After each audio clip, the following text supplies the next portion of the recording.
ગિરનારી મંડળની 74મી શિબિરમાં હું ડૉક્ટર જે.એન. પુરોહિત, સરવણમ મલ્ટીસ્પેશિયલ અને આઈસીયુ હોસ્પિટલ અમદાવાદ વસ્ત્રાલથી આવું છું. આજના દિવસમાં આ યુનિવર્સિટીનો એક આપણો આજની શિબિરની વ્યવસ્થા અને વ્યવસ્થાપક તેમજ પધારેલા રામાણી સાહેબ તરફથી આપણને ખૂબ જ સહકાર મળ્યો છે. એ બદલ આપણે એગ્રીકલ્ચર વિભાગના ખૂબ ખૂબ ઋણી છીએ. તેના વિશે એક વખત તાલી થઈ જાય સાહેબના માર્ગદર્શન. તો thank you so much mister Ramani. હવે આપણે આગળની કાર્યવાહીમાં શરૂઆત કરીએ ગુગળથી. તો આમ તો લગભગ સાહેબોએ કહ્યું જ છે, પણ આયુર્વેદ શાસ્ત્રની દ્રષ્ટિએ ઘણી બધી વસ્તુ છે એનું ડીપલી નોલેજ બધા પાસે ન હોય. હવે ગુગળ છે ને એ કિડની દ્વારા અને શરીરની ચામડીના પસીના વાટે 24 કલાકમાં 24 અવર્સની અંદર ગુગળ બહાર નીકળી જતો હોય છે. એટલા માટે જ ગુગળની દવાઓ મને અંદર કાંચનાર ગુગળ છે, ઘણા બધા પ્રકારના સિંહનાથ ગુગળ છે. આવા અમારા દરરોજના રૂટિન ઉપયોગની અંદર ગુગળનો ઉપયોગ ખાસ એટલા માટે કરવામાં આવે. એક તો ગુગળમાં બનાવેલી વનસ્પતિ એનો ક્યારેય એનો ગુણધર્મ ઓછો થતો નથી, પેલું કામ એ છે.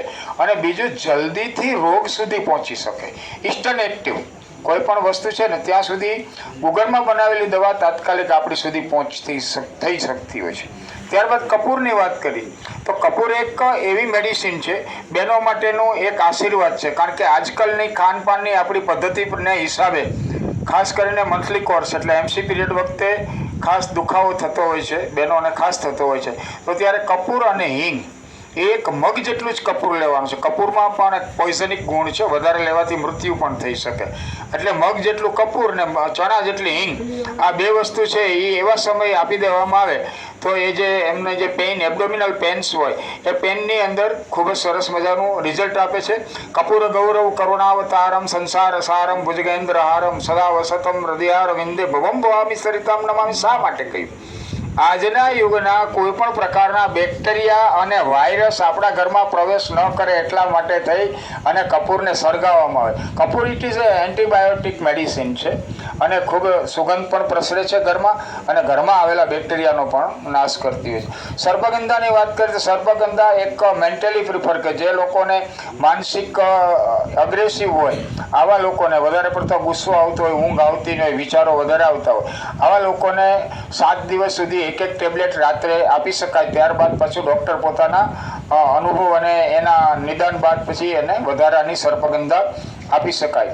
મરવો તકમરિયાને ફલુદા નામના આઈસ્ક્રીમમાં પણ એનો ખાસ ઉપયોગ થતો હોય છે. તો તકમરિયા એક એવી વનસ્પતિ છે કે જે લોકોને યુટ્રસની અંદર ગરમી હોય અને before time 22 days MC period આવી જતો હોય બે બહેનોને, એ લોકોને ખાસ તકમરિયા આપવામાં આવે. અને એની સાથે રતવેલીઓ એટલે રતવા, તકમરિયા પણ રતવાની દવા છે અને રતવેલીઓ હર્પીસ. રતવા એટલે એને આપણા ભાષામાં આમ સંસ્કૃતમાં ચર્ચ વિચર કહેવાય, પણ એને ઇંગ્લિશમાં હર્પીસ કહેવાય. હર્પીસનો પ્રોબ્લેમ પણ આજે ઘણા બધા લોકોને થતો હોય. એમાં મરવો અને રતવેલીઓ બેય કામ કરે. કારણ કે હર્પીસ અને રતવાની અંદર શરીરમાં બર્નિંગ બહુ થતું હોય છે, બળતરા ખૂબ થતી હોય. એટલે તકમરિયા છે એને પાણીમાં પલાળો એટલે ફૂલી જતા હોય છે અને એનું સેવન બહેનોએ ખાસ કરીને કરવાનું છે. પુરુષોને સ્પમ કાઉન્ટ ઉપર એની ઇફેક્ટ આવે છે એટલે તકમરિયા લાંબો સમય સુધી પુરુષોએ ના લઈ શકાય. ત્યારબાદ હરડેની વાત કરો તો પહેલાંના સમયની અંદર જ્યારે આપણી પાસે કોઈ પણ પ્રકારની વધારાની સુવિધા ચાઇલ્ડ સ્પેશિયલિસ્ટ ડૉક્ટરો નહોતા, ત્યારે એમ કહેવામાં આવતું કે તતો ઘરે નતો માતા તસ્ય માતા હરિતકી. જેના ઘરે માં ગુજરી ગઈ હોય ને નાનું બાળક હોય એને ત્યારથી એક પથ્થર ઉપર થોડું ઘસી અને હરડે આપવામાં આવે તો બાળકને માતાના દૂધ બરોબર તુલ્ય બરોબર એના શરીરની અંદર શક્તિ ઉત્પન્ન કરે છે. અને જનરલ તો ત્રિફલા હરડા બેડા આમળામાં પણ આપણે એનો પુષ્કળ ઉપયોગ કરતા હોય. હરડે સંકોચ વિકાસ પ્રતિબંધક છે અને વેતા દોષોને સૂકવવાવાળી છે. એટલે જે લોકોને વારંવાર વધારે પડતો પરસેવો આવતો હોય તેવા લોકો હરડેનો પાવડર શરીર ઉપર સામાન્ય લગાવવાનો, નહીતર ચીપકી જાય, એમાં ચિકાશ હોય છે. તો એ લગાવીને સ્નાન કરવાથી પરસેવામાં પણ ફાયદો કરતો હોય છે. જેના પગના તળિયામાં વધારે પરસેવો આવતો હોય એવા લોકો પણ હરડેનું સેવન કરે તો પણ ફાયદો થતો હોય. હરડે છે એ ક્લાઇમેટ સાથે એનો ઉપયોગ કરવાનું શાસ્ત્ર કે યુઝ ઓફ ધ ક્લાઇમેટ. શિયાળામાં ખાવી હોય તો મધ સાથે ખાવી જોઈએ, ઉનાળામાં ખાવી હોય તો ઘી સાથે લેવી જોઈએ, ઘી અને સાકર સાથે, અને ચોમાસામાં ખાવી હોય તો ગોળ સાથે એનું સેવન કરવાથી આપણને સંપૂર્ણપણે એના ગુણ અને બોડીની અંદર એની ઇફેક્ટ આવતી હોય છે. બ્રાહ્મી બ્રેન ટોનિક છે. તો આપણા બ્રેનની અંદર બે પ્રકારની લેયર્સ હોય છે, એક વ્હાઇટ લેયર્સ હોય છે ને એક રેડ લેયર્સ હોય છે. આ બે બ્રેનના જે તત્વો હોય એને મજબૂત બનાવવાનું કામ કરે છે. મેમરી ઉપર બ્રાહ્મીની ઓછી ઇફેક્ટ છે, પણ તમારી બુદ્ધિશક્તિનો આઈક્યુને અપ કરવા માટે થઈ અને બ્રાહ્મી વધારે કામ કરતી હોય છે. આમાં આવી જ છે આગળ, એના માટે થઈને શંખપુષ્પી. તો જે લોકોને અલ્ઝાઇમર હોય, સ્મૃતિભ્રંશ એનામાં આપણે આયુર્વેદમાં કહેવામાં આવતું હોય છે, આવા લોકો માટે શંખપુષ્પી બેસ્ટ છે. અને જે લોકોને માનસિક તકલીફ હોય, યાદશક્તિ ઓછી હોય, વધારે ઊંઘ આવતી હોય, આવા લોકો માટે થઈ અને બ્રાહ્મીનો ઉપયોગ વધારે સારો કયો છે. એટલે બ્રાહ્મી, શતાવરી અને શંખપુષ્પી આ ત્રણેયનું સંભાગ ચૂર્ણ બનાવી અને 10+2ના સ્ટુડન્ટ્સ અને તેમ સાથે સાથે ઘરના નાના બાળકોમાં યાદશક્તિ ઓછી હોય, એક જગ્યા ઉપર બેઠું રહેતો હોય, સ્ફૂર્તિનો અભાવ હોય, એનર્જી ઓછી હોય, આવા બાળકને પણ આપવામાં આવે તો એમાં એનર્જીયુક્ત ત્રણેય વસ્તુ કામ કરતી હોય છે. ત્યારબાદ મારવેલો એટલે મૂંઢમાળ, એક આપણી આવડ, આ મીંડી આવડ છે, દેશી આવડ અને મારવેલો. આના પાંદડા અને ફૂલની અને આખા એના રૂટ સાથે એની પથારી કરીને એના ઉપર પહેલાં સુવડાવવામાં આવતા.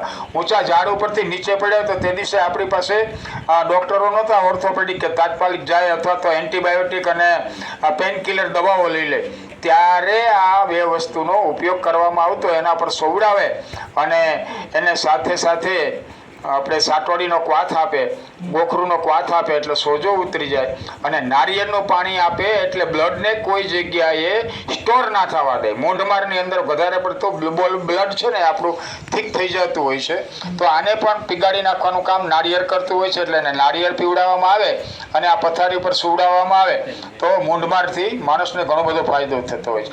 કાટી ગોખરું છે એ કિડની ડિઝીઝની અંદર પણ એનો ખાસ ઉપયોગ થતો હોય છે. ગોખરું, ગળો ગોખરું ને આમળા, આ ત્રણ વસ્તુનો એક વૈદોના અસંખ્ય વર્ષો પહેલાં, એટલે ઘણા બધા વર્ષો પહેલાં અસંખ્ય વૈદોએ આનો ઉપયોગ કરેલો છે. અને આને એક આપણી બોડીને સ્થિર રાખવાવાળી ગળો ગોખરું આમળાનું ચૂર્ણ બનાવી અને દરરોજ 1 ચમચી એનું સેવન કરવામાં આવે તો બોડીની સ્ટેમિના અને સેલ એ ક્યારે સેલ છે ને એ ક્યારે ડેડ થતા નથી. એક્ટિવેટ સેલ અને ડેડ સેલની એક પ્રક્રિયા એવી હોય કે ડેડ થાય ને પાછા એક્ટિવ થતા હોય છે. આ બેયની અંદર આ ત્રણ વસ્તુનું સેવન કરવાથી આપણા શરીરની તંદુરસ્તીને ટકાવી રાખે છે. ત્યારબાદ આવ્યું છે દમવેલ. અસ્થમેટિક બ્રોન્કાઇટિસની અંદર દમવેલનો ઉપયોગ કરવામાં આવે તો એક રતિથી વધારે દમવેલ ન લેવી જોઈએ. દમવેલનો એક નિયમ છે, સવારે બિફોર સનલાઇટ એટલે કે સૂર્યોદય પહેલાં એક રત્તી એટલે 125 ગ્રામ દમવેલ, 125 મિલીગ્રામ દમવેલને મધ સાથે સેવન કરવામાં આવે તો અસ્થમેટિક બ્રોન્કાઇટિસમાં પણ સારું એવું કામ એ કરતા હોય છે. અરુણસી વિશે આપણે બધા જાણીએ છીએ કે ઉધરસની ને સારામાં સારી ટર્પ, વસાકા, એમના સિરપ પણ ઘણા બધા પ્રકારના આવે, પણ હકીકતમાં અરુણસી છે મેઇન રક્તપિત્તની દવા છે. આયુર્વેદ શાસ્ત્રના નિયમ પ્રમાણે જે લોકોને રક્તપિત્ત થતું હોય, રક્તપિત્તની અંદર પાપડા 10 આંગળા ખવાઈ જાય અને એમાંથી પણ એક પ્રકારનું રુધિર નીકળતું હોય, આવા લોકોને 21 દિવસ અનાજ બંધ કરાવી મગના પાણીની સાથે, ખાલી મગના પાણી સાથે અરુણસીનો ઉપયોગ કરવામાં આવે તો મોઢામાંથી લાળ વાટે અને લેક્ઝેટિવ વસ્તુ આપવાથી સ્ટૂલ વાટે તમામ પ્રકારનું રક્તપિત્ત નીકળી જતું હોય છે અને રક્તપિત્તનો દર્દી સારો થતો હોય છે. ટિંચર એક વનસ્પતિ છે જેનું શાસ્ત્રમાં ક્યારેય નામ નથી સાંભળ્યું, પણ એના નામ ઉપરથી એનો ઉપયોગ એવો હોઈ શકે કારણ કે મેડિકલ સાયન્સમાં અત્યારે ટિંચર આયોડિન ને ટેન્ચર બેન્જોય કોઈ પણ જગ્યાએ માણસને વાગેલું હોય ને રુધિર નીકળતું હોય ત્યાં વાપરવામાં આવે છે. ત્યારે આપણા શાસ્ત્રની બે વસ્તુ છે, ઘા બાજરિયું અને બીજી વાત ટિંચર વેલ. એને છે ને પાંદડા લઈ અને એને કૂટી અને જે જગ્યાએથી બ્લડ નીકળતું હોય ત્યાં લગાવી દેવામાં આવે તો તાત્કાલિક બ્લડને ક્લોટ કરે છે અને સરસ મજાનું રિઝલ્ટ આપે છે. દારૂડી અહીંયા આવી હતી, દારૂડી એટલે એમ સાહેબે સરસ વાત કરી, સુવર્ણ ક્ષીરી, એમાંથી પીળા કલરનું ક્ષીર નીકળતું હોય છે અને એ ક્ષીરને આંખમાં આંજવાથી આંખના તપોડિયા, આંખમાં થતી આંજણીમાં ખૂબ સારું કામ કરતી હોય છે. પણ ત્યાં એલર્ટ એ બાબતનું છે કે એના બીજ અતિશય રેચક છે, લેક્ઝેટિવ છે, એટલે ભૂલથી પણ બીજનું સેવન ન થાય ધ્યાન રાખવાનું. આખી દારૂડીની છાલ લઈ અને વડના દૂધમાં એની ટેબ્લેટ બનાવી અને જે લોકોને ઇન્ફર્ટિલિટીની અંદર સ્પર્મ કાઉન્ટ મિડલ રહેતા હોય અથવા તો મોટિલિટી ઓછી હોય તેવા લોકોને વડના દૂધમાં દારૂડીની છાલની ગોળી બનાવી નાગરવેલના પાનમાં મરેઠીનું એક ઝીંડવું મૂકી અને ખવડાવવામાં આવે તો સ્પર્મ કાઉન્ટ ઉપર ખૂબ સરસ એની અસર આવતી હોય છે. મામેજું એક દેશી કરિયાતું છે, બાકી ઓરિજિનલ કરિયાતું કાલમેઘ જેને આપણે કહીએ છીએ નેપાળમાંથી આવતું હોય છે, અને નેપાળી કરિયાતું જે આપણે ફીવરમાં ઉપયોગ થતો હોય છે. અને અમારા વૈદ્યો હોય એને ખાસ કરીને ખબર હોય છે સુદર્શન ઘનવટીના જેટલા કમ્પાઉન્ડની વસ્તુ હોય એનું જેટલું વેઇટ થાય એટલું ઇક્વલ ટુ કરિયાતું મિક્સ કરીને એની અંદરથી સુદર્શન ઘનવટી બનાવવામાં આવતી હોય છે. તાવ માટેની બેસ્ટ મેડિસિન છે. ચિત્રકપટ્ટી માટે પણ બહુ સરસ વાત કરી. તો ચિત્રકપટ્ટીના ઘણા બધા ગુણધર્મ છે. અમુક કાળો ચિત્રક ને એવું તો નથી મળતું, પણ ચિત્રક બીજની ખીર બનાવીને ખાઈ લો એટલે 15 દિવસ જમવો નહીં તો પણ તમારી સ્ટેમિના જળવાઈ રહેતી હોય છે. જેવી રીતે અઘેડાના બીજ અને ચિત્રકના બીજનું સેવન કરવાથી ખૂબ સરસ મજાનું આવું પરિણામ મળતું. ચિત્રક છે ને એ દીપન અને પાચન ઔષધ છે. એટલે જે બહેનોની અંદર પીસીઓડીનો પ્રોબ્લેમ થતો હોય છે, મારી પાસે 50માંથી 50 કેસનું રિઝલ્ટ છે સ્વાનુભૂત, કે જે બહેનોને પીસીઓડીનો પ્રોબ્લેમ થાય એટલે ઓનિયન એક ઓવરીસની અંદર એક સીટ્સ પાણીનો પરપોટા ટાઈપની સીટ્સ બની જતી હોય છે. તો આને કાયમી માટે કાઢવા માટે થઈ અને કુમારી આસવ અને ચિત્રકાદીવટી 15 ml થી 10 ml કુમારી આસવ ઉનાળા સિવાય એનું સેવન 21 દિવસ કરવાનું છે. અને સવાર સાંજ 2 ચિત્રકાદીવટી લે તો જે લોકોને ડૉક્ટરે ઓપરેશન કરવાનું કહ્યું હોય આવા બહેનોને પીસીઓડીનો પ્રોબ્લેમ પણ સોલ્વ થયેલો છે. એટલી તાકાત ચિત્રકમાં છે. દીપન અને પાચન છે, એટલે જે લોકોને થાઇરોઇડ ગ્રંથિ હોય, thyroid connected of the metabolism છે, જે લોકોનું મેટાબોલિઝમ સુસ્ત થાય ને આવા લોકોને થાઇરોઇડ થતો હોય. ચિત્તક છે ને એ મેટાબોલિઝમને એક્ટિવેટ કરે. એટલે એકચ્યુઅલ ચિત્રક છે એ થાઇરોઇડની દવા નથી, પણ ઇનડાયરેક્ટલી થાઇરોઇડની અંદર પણ આપણે ચિત્રકાદીવટી આપવામાં આવે તો ખૂબ સરસ રિઝલ્ટ મળતું હોય છે. અશ્વગંધાની બંને સાહેબોએ વાત કરી તો અશ્વગંધાનો ઉપયોગ ઓનલી ફોર રૂટનો થાય છે. રૂટ છે એ એક શક્તિવર્ધક ટોનિક છે, અને આયુર્વેદમાં એને વૃષ્ય અને કેશીય બંને કહેવામાં આવે. સ્તંભન શક્તિ પણ ધરાવે છે અને કામોતેજના પણ ધરાવે છે. પણ એની અંદર ઘણા બધા લોકોની એવી માન્યતા હોય છે કે એનું સેવન કરીએ તો વધારાનો આપણને લાભ મળે, પણ આવું કંઈ હોતું નથી. કોઈ પણ વ્યક્તિનું કોઈ પણ કારણોસર તાવ ટેન્શનને કારણે કોઈ પણ લેવલ નીચે ગયું હોય અને અશ્વગંધા ઘી સાકર સાથે એનું સેવન કરવામાં આવે તો એનું લેવલ વધે. અને વધે છે એનું કારણ શું છે? એ ઇમ્યુનિટીને ફાસ્ટ કરે છે. વાતનાશક એટલે અશ્વગંધા છે, પણ અશ્વગંધા તીક્ષ્ણ અને ઉગ્ર છે. એટલે જેને શિર માથાનો દુખાવો રહેતો હોય આવા લોકોએ અશ્વગંધા ઓરિજિનલ ઘોડાખોંદ, એટલે અશ્વગંધા 2 પ્રકારની આવે. અત્યારે આપણી આ અશ્વગંધા આંગળી છે અને એક અંગૂઠો આવે. અંગૂઠો છે ને એને નાગોરી અશ્વગંધા કહેવામાં આવે. એનો લાલ કલરનો પાવડર થાય. એ તો એટલી બધી તીક્ષ્ણ છે કે ઘીની અંદર એને ભૂંજીને પછી જ એનો ઉપયોગ થાય.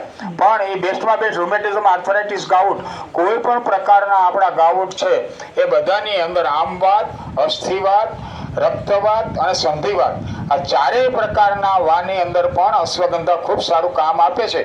પણ આ બધા અશ્વગંધાનું સેવન કરનારે ક્યારેય તીક્ષ્ણ ખોરાક ન લેવો જોઈએ. રાય, ગોળ, બાજરો, આંબલી, તીખું તળેલું, આંબા, આથાવાળા ખોરાક, આવા બધા ખોરાકને બંધ કરીને જો અશ્વગંધાનું સેવન કરે તો વાંધો ના આવે. નહીંતર અશ્વગંધાની મગજ ઉપર ઇફેક્ટ થઈ જાય તો એનો ઉતાર આર્યભિષેકમાં બહુ સરસ લખ્યું છે. એનો ઉતાર એટલે ધાણા જીરું સાકર સાથે આપવામાં આવે તો અશ્વગંધાથી મગજ ઉપર થયેલી અસર ઓછી થાય.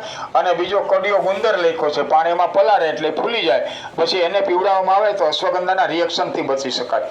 પછી આપણે શંખાવલી માટેની તો વાત થઈ ગઈ છે.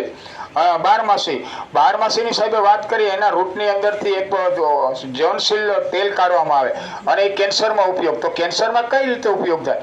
તો જે કિમોથેરાપી બનાવવામાં આવે છે એમાં બારમાસીના રૂટનું કેમિકલ્સ લેવામાં આવે છે. એક વનસ્પતિ છે એ ઉત્તરાખંડમાં થાય છે, બીજી મયુરપંખ નામની વનસ્પતિ, અને આપણું કેસર. આ 4 વસ્તુનો અર્ક કાઢીને એમાંથી જ કિમોથેરાપી બને છે. આ સમાજ સમજવા માટે ખાસ આ વાત એટલા માટે કરીએ કે આપણો એક આગ્રહ હોય છે, નહીં હવે દેશીમાં શું લઈ લેવું, આપણે કિમોથેરાપી લો, પણ કિમોથેરાપી ન લેવી હોય તો આ આટલી વસ્તુનું સેવન કરવાથી કિમો જેટલું જ આપણને રિઝલ્ટ મળે છે. પણ જે વૈદ્યોમાં પણ જેમની પાસે કેન્સર વિશેની સારામાં સારી માહિતી હોય તેવા વૈદ્યોનો સંપર્ક કરી અને એનો ઉપયોગ આપણે કરી શકીએ છીએ. મીંઢિયા આવડ એટલે સનાઈ. આની ઘણી બધી વાતો થઈ ગઈ. રેચક છે, લેક્ઝાટિવ છે, પેટમાં વીંટ ઉત્પન્ન કરે છે એટલે એના બીજા તત્વો સાથે લેવી જોઈએ. પણ આર્યભેષકના નિયમ પ્રમાણે હૃદય રોગ છે. હૃદય રોગ છે એ 5 પ્રકારથી થાય: વાત, પિત્ત, કફ, ત્રિદોષજન્ય અને કૃમિજન્ય. કૃમિજન્ય હૃદય રોગ બહુ ઓછા થતા હોય છે. પણ જે લોકોને કૃમિજન્ય હૃદય રોગ એટલે બેક્ટેરિયલ હાર્ટ એટેક જે લોકોને આવતો હોય એના માટે થઈ અને આ મીંઢિયા આવડનો 2 રત્તી એટલે 250 મિલી પાવડર દાડમના રસમાં નાખી અને સવાર સાંજ સેવન કરે અને પછી ધીમે ધીમે 1 વીકાનું સેવન કરે તો હૃદયની અંદરનો પેઇન, ચેસ્ટ પેઇનને તાત્કાલિક બંધ કરે છે અને કૃમિજન્ય હૃદય રોગથી લોકોને બચાવે છે. તો આજના દિવસે આ આપણી 74મી શિબિરની અંદર વનસ્પતિ ઉપયોગિતાની બાબતમાં આજનો આપણો આ વિષયને હું પૂરો કરું છું. અસ્તુ.